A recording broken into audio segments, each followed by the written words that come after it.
This is Linda Eastburn, and my guest today is Dr. Daniel Condren, author of the book, The Three Commandments of Jesus Christ, Restoring True Christianity. That's quite a statement, Dr. Condren. Welcome to the show, and tell me, what is this book actually about?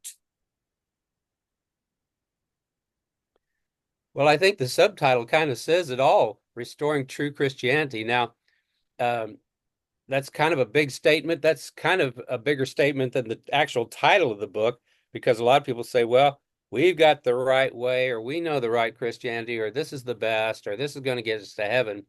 So I don't want to take away anything from what they're doing, as long as it's of the good and truthful and love.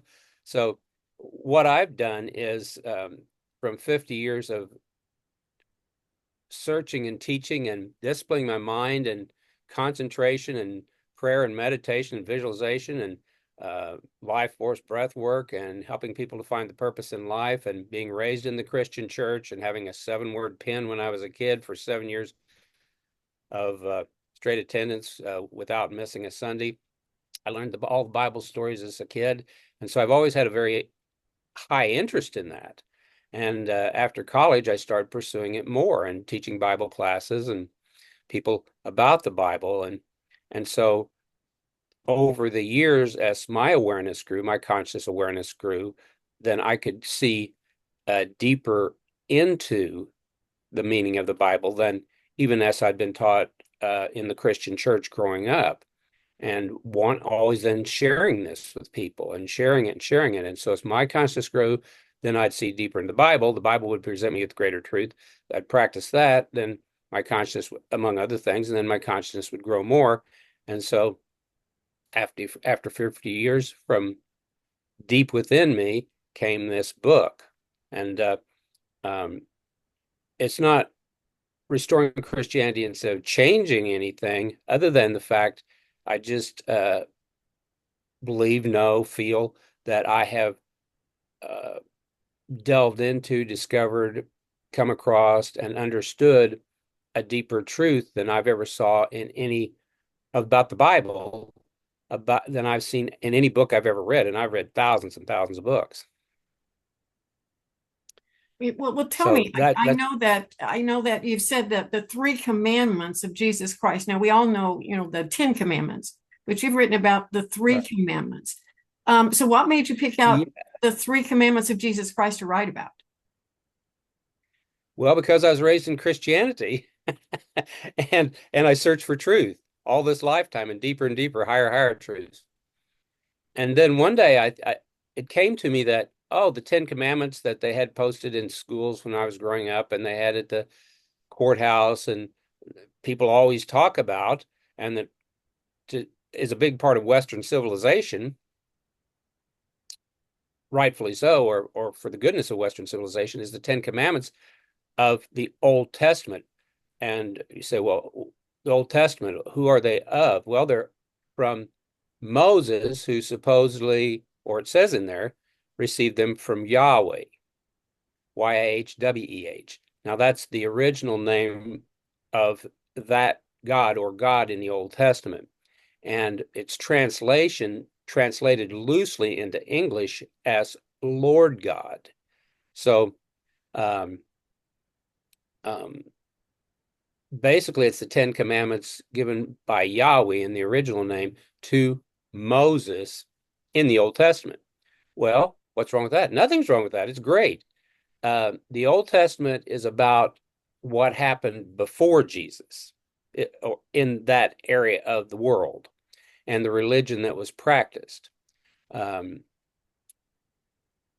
there were 12 tribes of Israel: Jacob, Abraham, Isaac, Jacob. Jacob became Israel, and Israel had 12 sons, of which uh, Judah, Judah, was one of the 12 tribes from which the word Jew comes. So um, the Hebrew religion of the Old Testament was a religion, and Jesus said, "I came to uh, fulfill these teachings." So a new religion was built up around his teachings that has been going on for the last 2,000 years.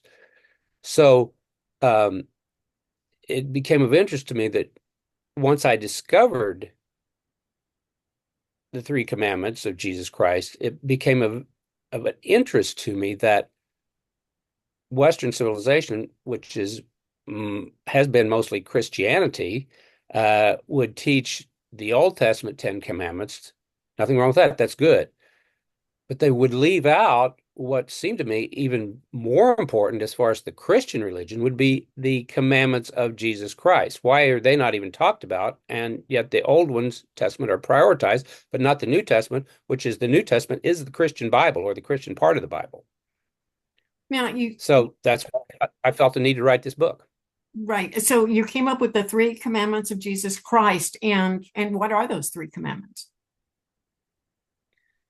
Well, I would hope everybody would buy the book. If I tell the three commandments, they wouldn't think that, well, I know it all now, and so I don't need to buy the book because I think the book is supposed to be out there. I've always felt like, okay, I wrote this book, I wrote that book, I've written over 20 books, and but this one I give Jesus Christ some credit to. I think I had some influence from inside myself, or intuitive, or spiritual, or urging to get this one out because it does restore some of his original teachings, or maybe the essence of the deepest teachings. If you think about this, and I'm giving you a long answer to a short question, which I could answer really quickly, I suppose, but I want to give you the long answer first, since we've got plenty of time we're talking here, because I think by giving more words, it explains it better.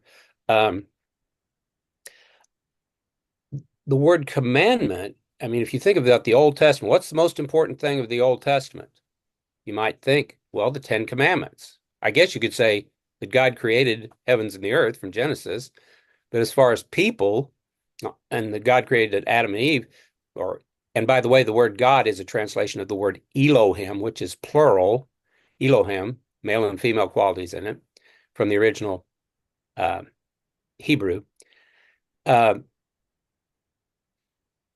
But it seems to me that most people would probably agree that at least for our Western civilization, and maybe for the world, that the Ten Commandments would be the most important thing of the Old Testament, because that's what they were commanded to live by, and it's come down to our present day time period in our civilization and what we live by. I mean, thou shalt not kill, thou shalt not steal, thou shalt not lie, meaning bear false witness. These are pretty important things that to have a civilization of any degree and worth and value and for it to exist, those things need to be in place. So this was pretty smart, pretty good structure or framework. So we might say that that's the most important thing of the Old Testament. There could be different disagreements on it, but that would be my premise, that it might be said that that's the most important part for each individual, each country, each nation, for the world, for civilization. So then, since Jesus came to fulfill the Old Testament, that must mean he had something higher, greater, better, more elevated to say. Well, if you consider that the Ten Commandments might be the most important thing of the Old Testament, then what would be the most important part of the New Testament? And people could say, well, Jesus died on the cross for our sins. Okay, you could argue that. You could say that. And a lot of people accept that as truth, and that's good. Some might say, well, the most important thing he did was his Sermon on the Mount because he talked about all the blessedness. You don't hear too many people say that, but that could be made as a point of order. But I would say, even if you accept that Jesus dying on the cross for your sins is the most important part of his mission, I would still say that the most important thing he said and taught with words was his three commandments. Because if it's a command, that must be the highest teaching. Just like in the Old Testament, the Ten Commandments are the highest teaching. There is a lot of other rules and regulations given in Leviticus and other parts of the Bible that are subsets of the Ten Commandments. Like in the United States, we have a United States Constitution, including the Bill of Rights and the amendments, which forms the Constitution. All other laws are subservient or lesser to those laws, and so they're very hard to change. It takes 2/3 vote in each state, 2/3 of House of Representatives, 2/3 of Congress, and signed by the president. They're very hard to get a new amendment in or to take one of the old ones out. And so you might think of, for our listeners here, that for the United States, the Constitution forms the framework, and then we have all these other lesser laws or sub-laws. Well, that's the same way the Ten Commandments are in the Old Testament. So then the question is there a framework like that? Is there a Constitution? Is there a Ten Commandments in the New Testament? And nowhere have I ever been taught or read or studied or learned or anybody preaching about it or anything that there are the equivalent of that in the New Testament. And so through my research, studying, discipline, intuition, truth, reasoning, I came upon them. And there are 3 commandments. And why they aren't taught is the most important thing for people to learn as they're growing up and know and to live by. I don't know. I have my thoughts. My thoughts are that Christianity was going for 325 years until a pagan emperor, Constantine, convened a council of bishops of Christianity in Council of Nicaea, which is modern day Turkey. And at that council, he brought the bishops together and he said, okay, we've got to decide. I want to have one universal church one universal religion for my empire, Roman Empire. I want to get rid of freedom of religion. I just want to have one religion, and it's going to be Christianity. But we've got to decide on the principles and the dogma and the regulations for that church, one more church. So for the first time after 325 years, they decided what was truth and what was not, and what they were going to teach and what they were not taught. Because different churches, Christianity had spread far and wide enough it became the Roman religion, but they decided to decide what things were being taught after 325 years and which things could not be taught. So the bishops couldn't agree on anything. The Gnostic bishops came in, Gnostic meaning knower, and they saw the deeper meanings, but they were not allowed to speak at the council. This is all history. And they were not allowed to speak. Nonetheless, none of the bishops could not agree on which book should be in the Bible. So Constantine said, he's a pagan, remember, and he said, well, put all the books on this big long table in our hall. I'll lock it up and God will knock the books off that aren't supposed to be part of the Bible. And of course, he had the keys. So the next morning, certain books were kicked off, and the ones that were left were deemed those are ones in the Bible, in the New Testament. So then all the other books were declared anathema, or against the theme of the church. The Roman Universal Church. Catholic means universal. So Roman Catholic means Roman Universal. So the Roman Universal Church somewhat displaced Christianity at that point. The bishops sent out a notice then any other books in all the monasteries and libraries that were not in this list were to be burned.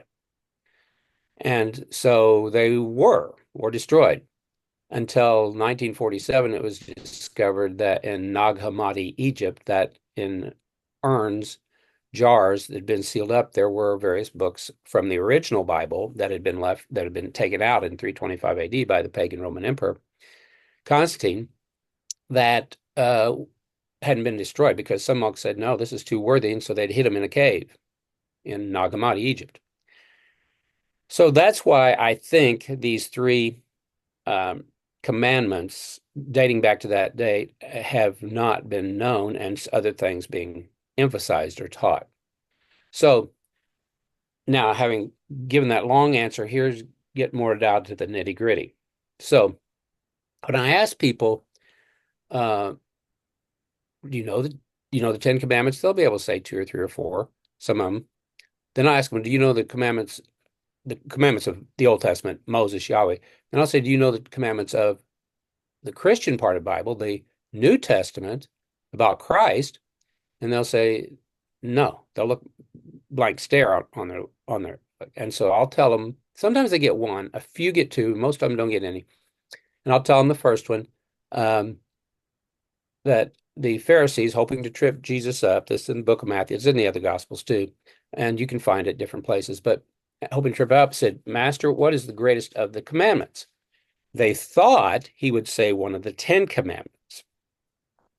And they thought when he says one of the 10 commandments, we will argue with him that he got the wrong one as the greatest, and we'll find out. Instead, he gave them a commandment, 2 commandments that are not in the 10 commandments of Moses, Yahweh. Remember, he is to fulfill the law, not to get rid of it. So he said the next higher level of consciousness, of awareness, of truth. And that higher level or higher understanding was, he said, the first, he said, thou shalt love thy God with all thy heart and all thy soul and all thy mind and all thy might. And the second wish, which is like unto it, love thy neighbor as thyself. On these hang all the law and the prophets. So he gave them 2 new commandments. They weren't the ones the Pharisees expected, but nonetheless, he came to fulfill the law and the prophets. And in giving those 2 higher commandments, in other words, why would you kill somebody? No, if you're living from love, you wouldn't. Why would you steal from somebody if you're living from love? Why would you lie about somebody or something if you're living from love, the highest truth? So he gave those right then, and those are the 2 of the 3 commandments, and those we don't hear about too much, and which is surprising to me.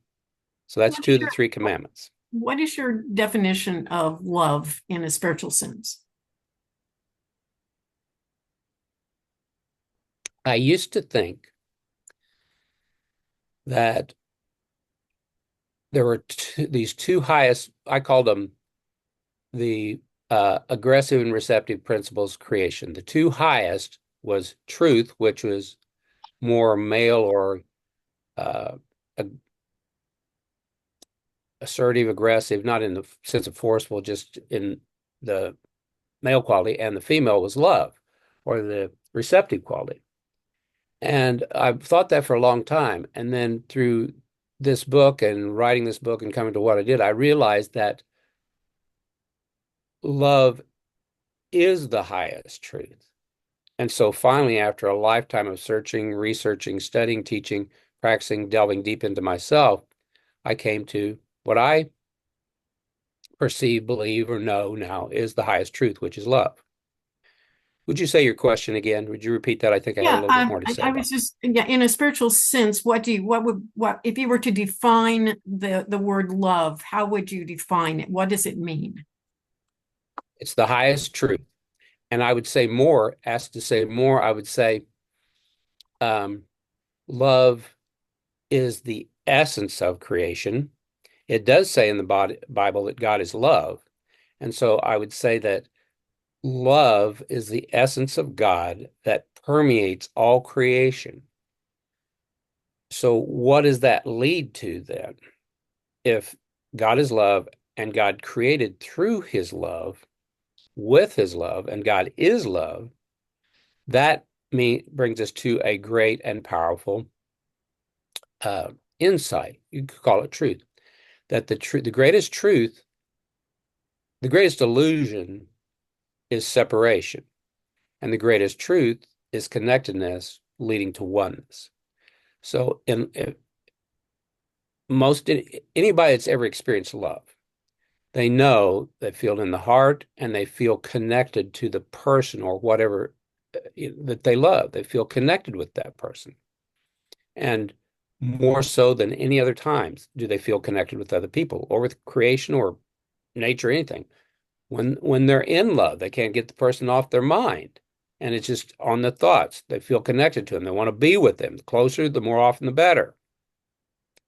So from direct experience, which most people have probably had this experience one time or another, they know that love connects. And they know that those who have experienced it know that love is centered in the physical body in the area of the heart. So from that, we know that that has to be the highest reality. And that connectedness, because we feel it, it's the greatest feeling we've ever had. We want it. We want to be in love. We want to be connected. When we're in love, we want to be connected with that person. So, so that is the way we experience the love of God, the love that is God, everywhere, all the time. But we can experience at least with one person, and then our love can grow from the heart to encompass all of humanity and all the universe. What is your So what do you think people mostly misunderstand about love and Christianity and how to embrace that? that God is not separate from them, that God is everywhere and in everything. God is not up on a cloud or on another planet or this or that. Could be, but he's also here. So God is everywhere. Uh, Localized, it seems to be localized most closely in the heart, in the physical body. So I would say that in studying the Bible, in studying the New Testament, studying and especially studying Jesus's teachings, because ostensibly that's what the New Testament is about. And therefore, if you look at, okay, the Bible is this wonderful holy book. Then you look at least for Christians, the New Testament is the part we're the most interested in because that's the teachings of Christ, Jesus, who was the Christ. Christ is translated, the Greek word translated as from the Aramaic Hebrew word Messiah, which means Savior. Jesus was his name, personal name, that as Christians, we then teach the Bible first, the New Testament first and foremost, highest priority. Then of the New Testament, what is the highest priority of the New Testament that we teach or should teach or need to teach as Christians? Well, of course, what Jesus said and did, because Christians come from the word Christ, and the Old Testament is about Jesus Christ, and everything else is a subset of that, or something that may help people understand that basic essence core better. So then I ask myself, well, then the essence, the highest essence is what Jesus said and did. Okay, well, then what is the highest essence of what he said? And then I got to the point of, well, the highest essence of what he said was the three commandments. Well, because how could anything be a higher truth than what he commands all of us to practice? This is your practice. This is what you are to do so that you can be like a Christ. Jesus said, greater things than I do, you shall do also because I go to the Father. Well, that means to do greater things than Jesus did, we would have, or even to be like him, we need to follow what his teachings are. And since he called these three specifically commandments, I consider that to be the three highest, greatest teachings of Jesus Christ. And therefore, the essence of true Christianity, hence the subtitle of my book, Restoring True Christianity. Looking at just our world today, everyday life, people applying this type of idealism of Christianity, the true spiritual expression of that. Can you give me any examples in history where that was exemplified, where it was utilized, and that someone could bring it down to, oh yeah, I see now what you're talking about? Where those commandments were utilized? Is that what Yes. you're asking? Yes. Okay. Uh, well, throughout history, in every marriage that the Christian church has performed, the marriage is supposed to be a union between a man and a woman. Throughout history, that's what it was. And um, then they were supposed to be loving towards each other, and from that, have children and love their children and raise the next generation of loving people so that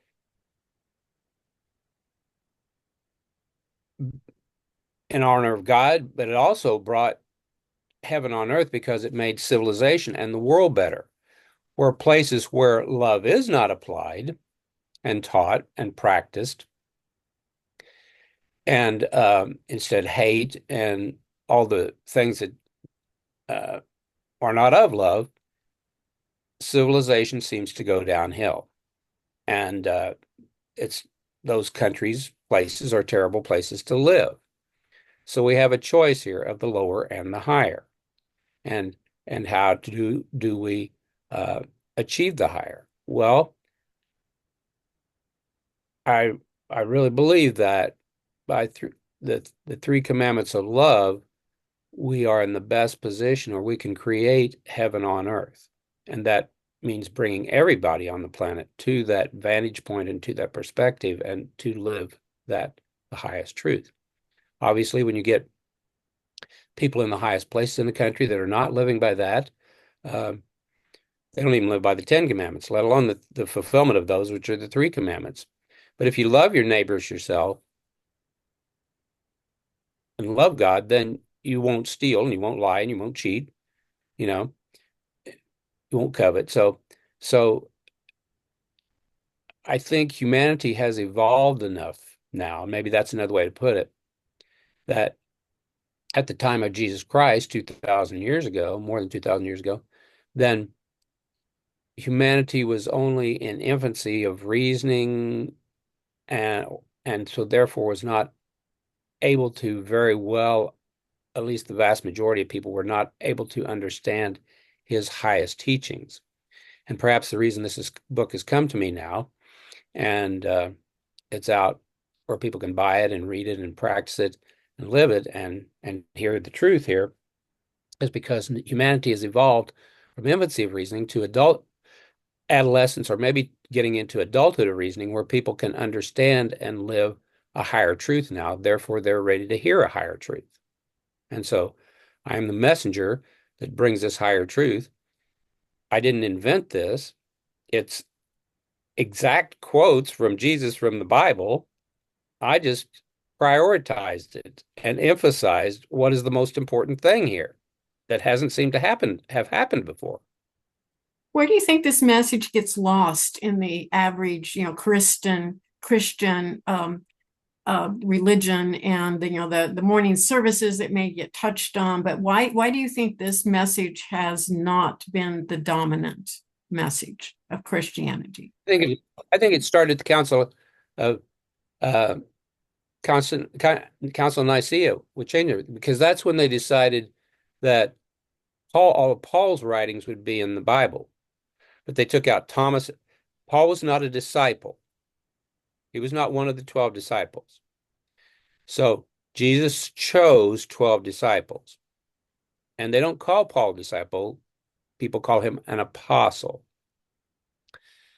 So there was 12 major disciples. Some people say 13. But so he wasn't one of the original 12 chosen by Jesus. And he came along later after Jesus had died on the cross and been uplifted. And the claim to fame, besides the books he wrote for Paul as well, in the Bible it says he had murdered Christians, murdered people.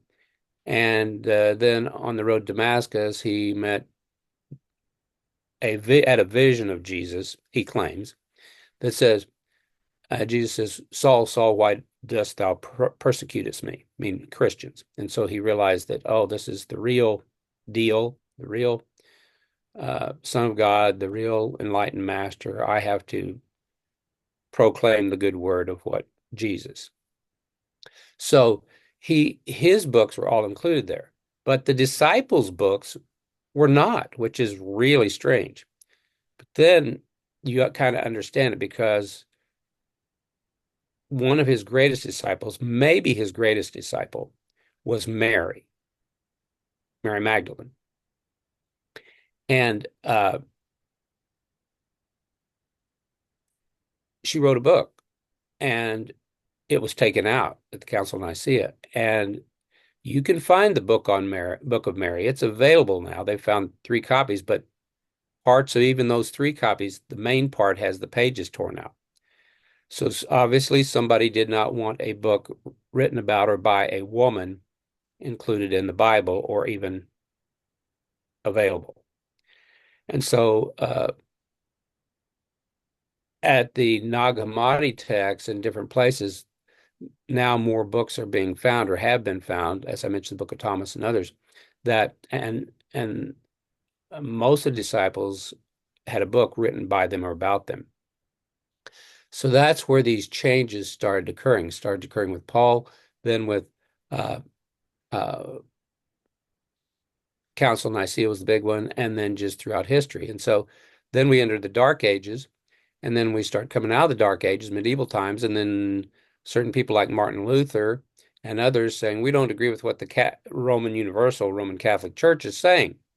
We don't believe this is Christianity, and so we want to change some things. Like the Baptists, who were originally known as Anabaptists, meaning anti-Baptist, not that they were against baptism, but they were against the way the Catholics were doing it by sprinkling on water. They said, Jesus was baptized in water by John the Baptist. He had a John the Baptist baptism. So we should do dunking of people in water, just like John the Baptist did. Now, Jesus didn't baptize with water. It says that in the Bible, but some of his disciples did, but Jesus did not baptize by water. Nonetheless, Jesus did say, be it this way in fulfillment of the prophecy, because John says, I'm not worthy to baptize you. You should baptize me. But Jesus says, do it this way in fulfillment of the prophecy. So John baptized Jesus in the River Jordan, and then a voice from heaven said, this is my son who I'm well pleased, or I'm pleased. And a dove, or something like a dove, came down from above, and then that was announced. So, but the Protestants, when they started saying, well, we don't agree with the Catholic Church, all they had was the Bible, or what was left of the Bible after the Council of Nicaea. They did not have any access to any of these other books that had been taken out, mostly destroyed, because it wasn't until 1947 that so many of the books of the New Testament were rediscovered in Nag Hammadi, Egypt. And so all they could do is say, we don't like what you do with this, about the Catholic Church. We're going to have Christian church, but it's not going to be with that. Like, we're going to have dunking instead of sprinkling and these kind of things. So it wasn't until 1947 that access to these other things became available. And of course, then the interpretations and translations were not always the best. So although the King James Version is an excellent version to translate into English, other more modern versions that I think are better. My favorite version of the Bible is written by or translated by Lomsa, George Lomsa, Lamsa. He was raised in Christian Armenia, I believe. He was in the Middle East, and he was raised in an area of that where the same language that Jesus spoke was still spoken, and that was the language he was raised in. Then later he went to England and got his degree. I think it was from Oxford, one of the English universities, and got his degree. And so he began to translate the Bible directly from the Aramaic Peshitta, he called it, Peschitta, Peshitta, directly from the Aramaic, the original language of the New Testament, into English. So he bypassed the Greek and the Roman language. In other words, the Bible that has come down to us, Jesus was Hebrew, so the language was Aramaic in the area of the world that he was at, and he wrote in Aramaic. So the Bible, to get to us today, went from Aramaic, a translators translated from Aramaic to Greek, ancient Greek, and from Greek, then it entered the Roman language, Latin, because then Rome conquered Greece and all these other countries, although Greek was considered to be the educated language of the Roman Empire. Still, they wanted it for all their people, so they translated it into Latin. And the Catholic Church, up until recently, or maybe does some, still held their mass in, or their meetings in Latin, even though it's now a dead language and it's evolved or devolved, whatever, it's changed to modern day Italian. So then the English speaking world did not, once the Protestants came along, they said, well, we want a Bible in our language, so we don't want to have somebody that can only read Latin. We want everybody to be able to read it. So then they started translating it into languages. Well, a guy named Wycliffe, Wycliffe, something like that, translated the Bible, particularly the New Testament, into English. And for that, he was killed by the Catholic Church. But he got a first English Bible going. Then 50, 100 years later came along King James, and he said, after he had broken away from the Catholic Church, he said, we're going to have an English Bible. So he brought all his scholars together and put together an English Bible. And some of it was based on Wycliffe's works. So you can see that going translated 3 different times from Aramaic to Greek, Greek to Latin, Latin to English, it might lose something in the translation or lose different things. And so that has done that. That's why I like the Lambsa Bible and compare it to the King James, because it eliminates the Greek and the Latin. It just goes directly from Aramaic, a guy that was raised on that language, to English, which was his second language, but he was fluent in it because he went to college in England. Well, in your book, I noticed that you have the King James version side by side, the Lambsa version of the various texts that you use in your work. So if people buy the book, they will be able to see that comparison of perhaps some of the things that were lost in the King James version as it was translated so many different times. Yeah, that's exactly right. I wanted to make the truth available as clear as possible. That's part of why the book became a thicker book than probably 100 pages longer than it would have been, because I've got 2 different versions, King James, which most everybody's familiar with, and then Lambsa, which some people have heard about, but not too many people, not, of course, as many people use it. And so the Lambsa version, I think, sheds light and helps people better understand what the King James says if you compare them right side by side. For example, in the King James version, the translation is, it's easier for a camel to go through an eye of a needle than for a rich man to enter the kingdom of heaven. Well, what in the heck are they talking about a camel going through an eye of a needle?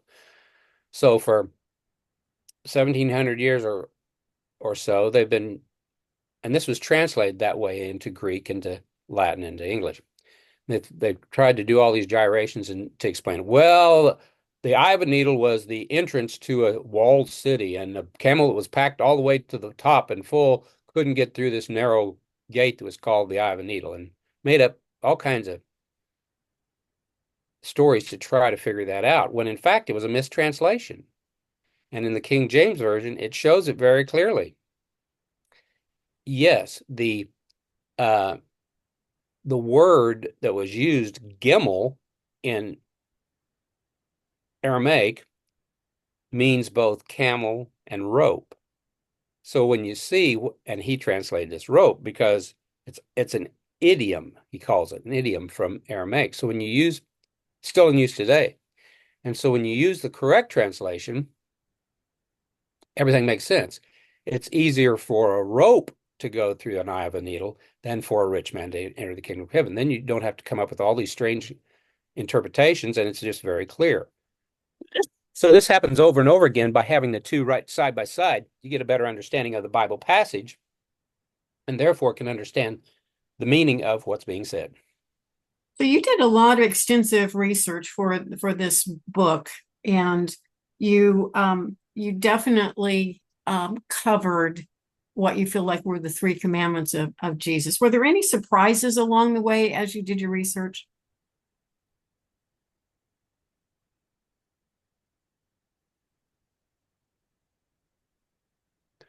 Surprises. Well, the one I just mentioned with Lambsa was kind of surprised, but I guess you could call it surprise, but the word I would use is excitement and thrill of discovery, because I try to have an open mind. And so, um,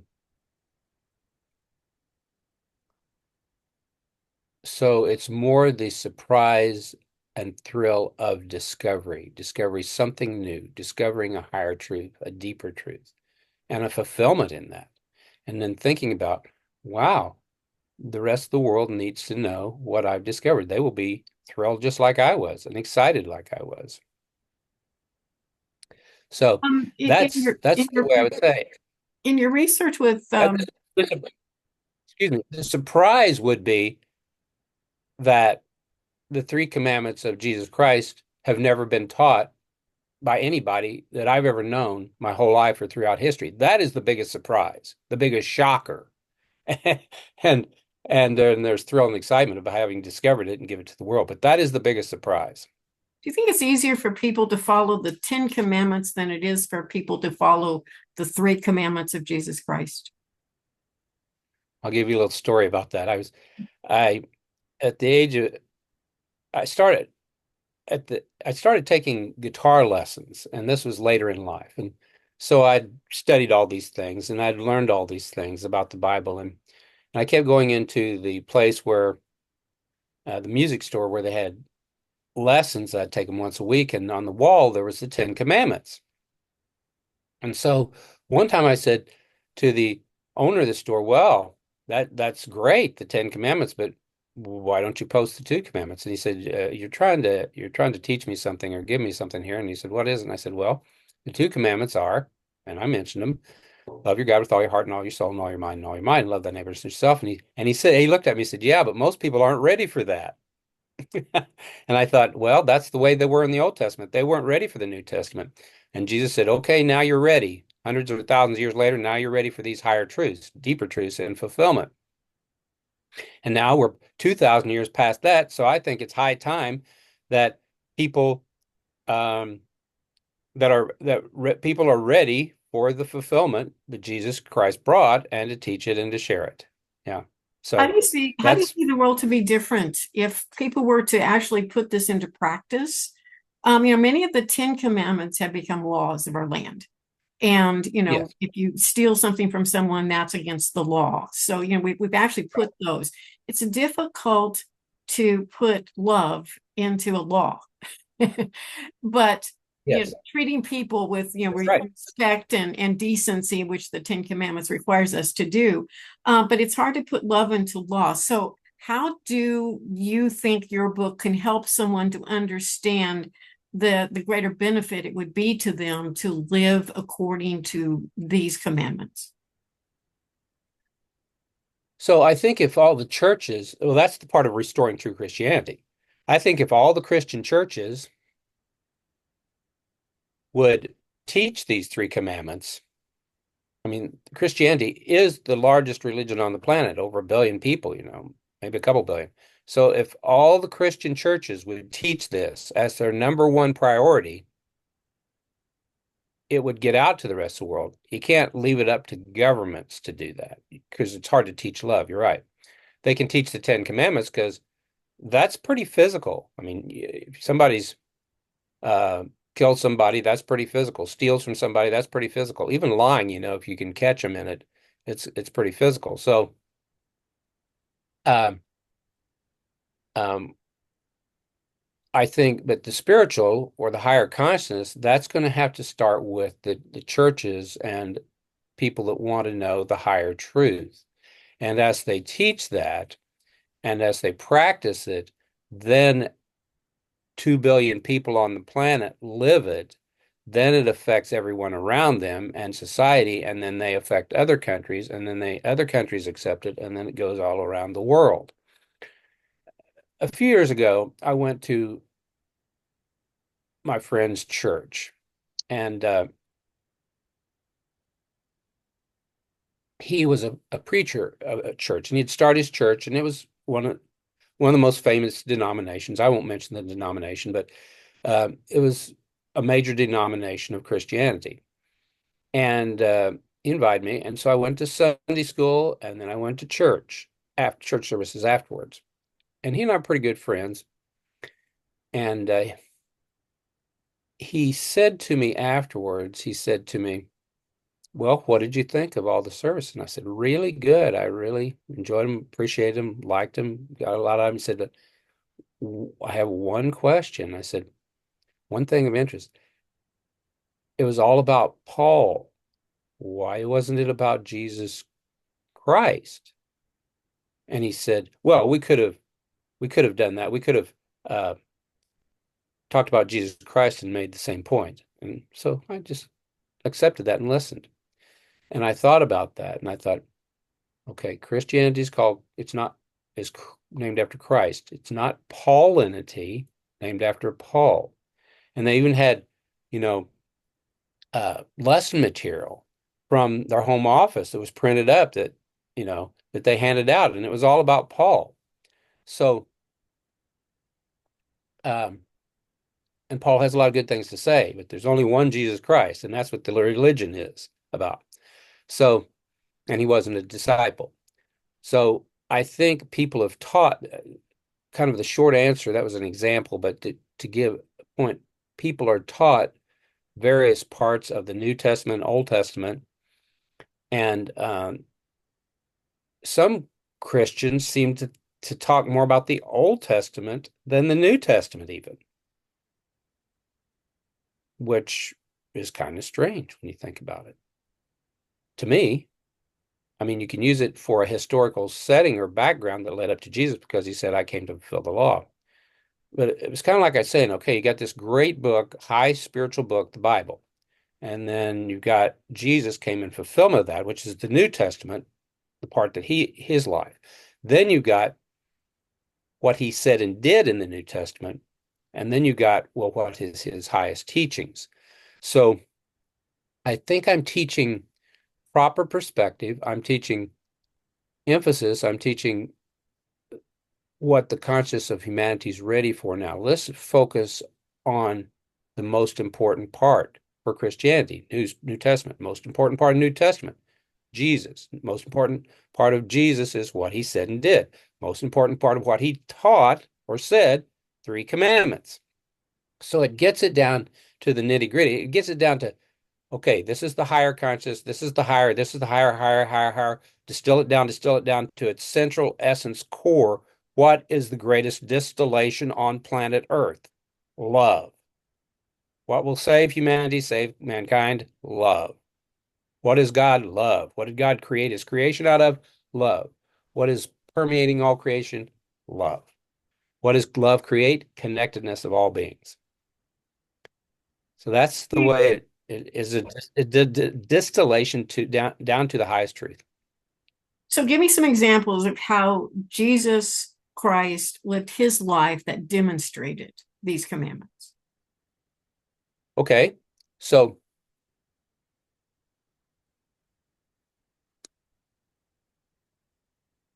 um Jesus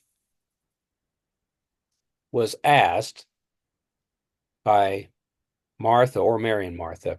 He said, our brother Lazarus is sick. Come help him. He was teaching in a far distant place. He said, "Well, I got to finish my teaching here and then I'll come." He said, "You got to come." So he finished a week later, whatever. So then he starts walking towards Mary, Martha, Lazarus' home place. They get there. Everybody's weeping and crying. "Oh, Lazarus died days ago."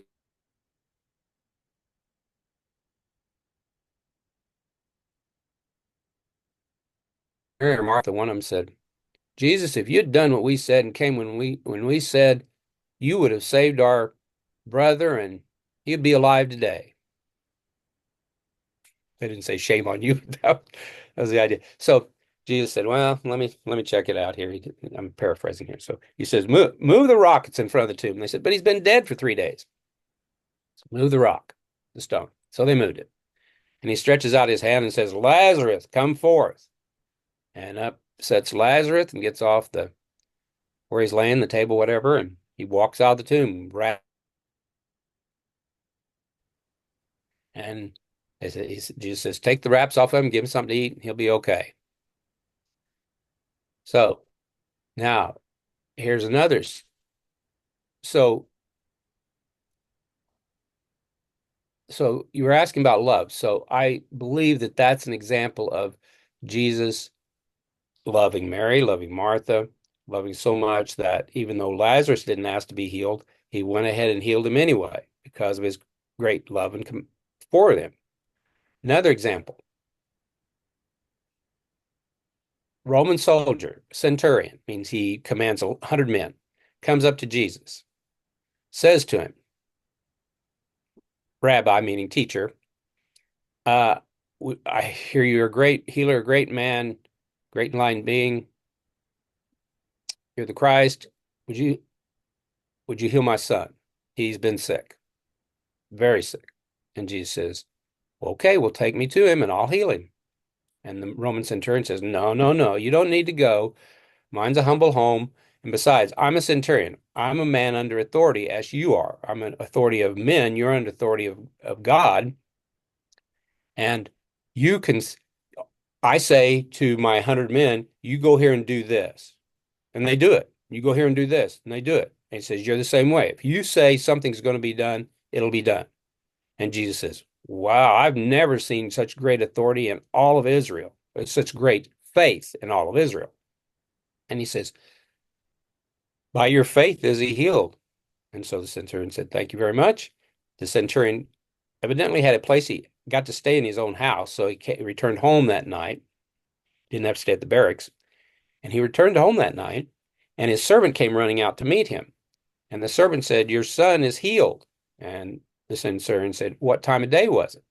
And he said, the centurion told him, the servant told the centurion, and that was the exact time that Jesus said, your son is healed.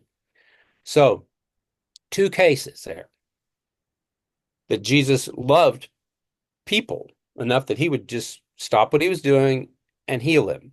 In the first case, Mary and Martha did not believe that Jesus could heal from a distance. They believed in the illusion of separation, the great illusion. So they had to have him come there to heal Lazarus. In the second situation, the centurion, who was a Roman, which was surprising to Jesus because he said, so much so they said, I haven't seen this much faith in all Israel. My own people don't have this kind of faith. You do as a Roman soldier. That's amazing. But nonetheless, because of his faith, Jesus was able to send the healing energy, and he didn't even have to send it because separation is the great illusion, see?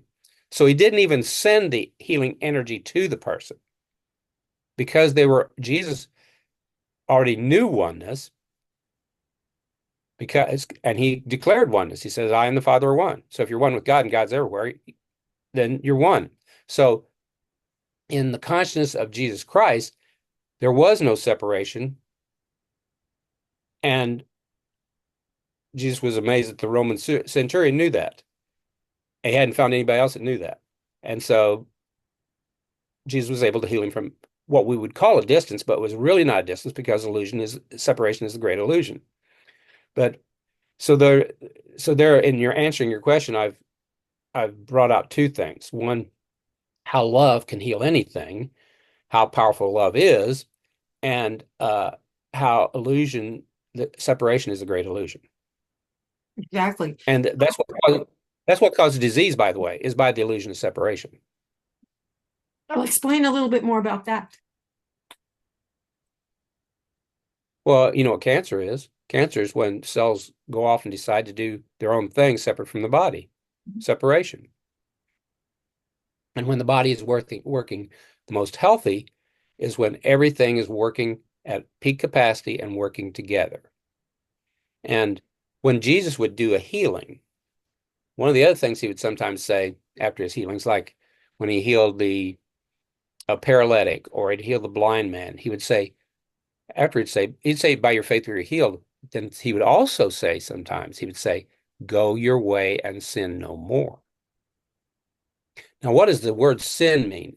The word sin comes from originally a word that meant to miss the mark. like a bow and arrow, and you're shooting an arrow, but you miss the target. That's what it meant. So when we sin, we are missing the mark. Well, what is the mark we're missing? Truth. And what is the highest truth? Love. And what is the highest truth that love, what illusion does it dispel? Separation. So when we sin, we're operating from the illusion of separation. So stealing from somebody, meaning the person would steal would think that person is separate from them. So therefore they're getting away with something, when in fact they're hurting themselves because they just stole from themselves, because there's no separation. It's all one. Killing, all the 10 Commandments, you could say that they are rooted in overcoming the illusion of separation, as is Jesus's 3 commandments.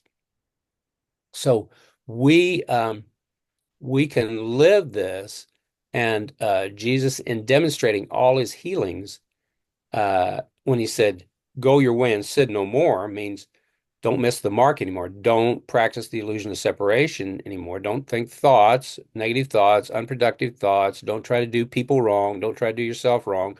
Live according to my commandments of love. And by doing that, you won't revert to the old attitudes, thoughts, consciousness that got you in this situation in the first place. Because another way of looking at it is consciousness is everything. So whatever we experience in life is not only the results of our consciousness, it is our consciousness. On a totally responsible person, TRP, that's a hard one to live by, and a hard one to even accept, but it is a thought to think about, that everything we experience in life is our consciousness. And that goes even beyond everything we experience in life we attract to ourselves. Well, attraction still portrays the illusion of separation, because attract to something to ourselves, we got to say it was separate from us, and then it got brought to us, when in fact there's nothing separate. So I'm talking to you about 3 levels of consciousness here. One, physical consciousness, where the illusion of separation is the greatest. Our 5 senses, 5 physical senses, sight, smell, taste, touch, sound, all tell us that everything's separate from us. So I see something over here, it looks separate from me. I'm looking at a computer screen, it looks separate from me. I hear your voice, it sounds separate from me. Then we have subconscious mind, where everything is still separate, also subconscious universal mind, where everything's separate from us, but it's still connected. Time and space may seem different in a dream, or an astral projection, or out of the body. Even Paul talks about being out of the body. But it's still, there's the distance factor, which creates time, separation. In superconscious mind and beyond to I am consciousness, that's resolved into a unified wholeness or unified oneness. And so the 10 Commandments of the Old Testament of Moses Yahweh attempt to get us more to live from the truth of connectedness. It says, "Thou shalt not." If you notice, when little kids, say, "Don't touch that hot stove, Jimmy," to a little kid, or "Don't do this, don't do that," we're trying to protect them. And so the actual Old Testaments, I counted them up one time, I think 7 of the 10 are nots. Thou shalt not kill, thou shalt not steal, thou shalt not bear false witness. Those are attempts or a practice so that people don't hurt themselves. And whereas Jesus is, "Love your God," that's a practice so that now that we haven't hurt ourselves and we've survived into adulthood, now we can grow in consciousness, awareness, be like Christ, and know the higher truth. You shall know the truth, and the truth shall set you free, Jesus said. Jesus said, "What is covered shall be uncovered, and what is hidden shall be known and brought to light." So I believe this book, The 3 Commandments of Jesus Christ, I know it is Restoring True Christianity, is uncovering what has been covered, and what has been hidden is being brought to light, exactly as Jesus said. We're just about to wrap up this particular interview, Dr. Condren. So tell me, is there anything else that you would like to share with our audience about your new book, The 3 Commandments of Jesus Christ, and where can they buy this book? it's right on Amazon, so you can get it right on Amazon. I encourage everyone. My goal, my ideal, my desire, my wish fulfilled would be for all Christians the world over to have a copy of it. Because, I mean, you could just read the three commandments, just like you could read the Ten Commandments, but does that mean you'll live them? To change consciousness, for people to change, requires repetition of the new hundreds or thousands of times to override the past limited thinking, brain pathways, just like Jesus said, go your way and sin no more. That means don't repeat what you've been doing in the past. Well, you can't just not repeat something. You have to repeat the new, higher, greater. So in getting the book and reading it every day, even if it's just one page or two or three or 5 pages, it's about 500 pages long or so.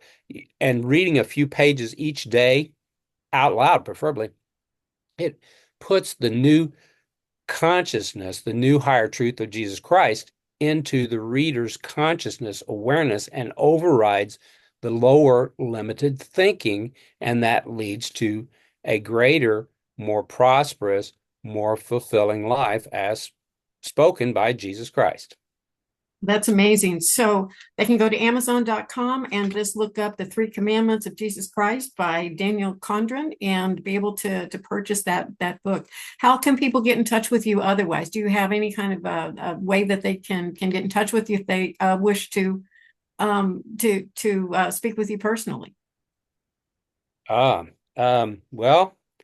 they can reach me at danielcondren.com. They can also, Condren Publishing at gmail.com.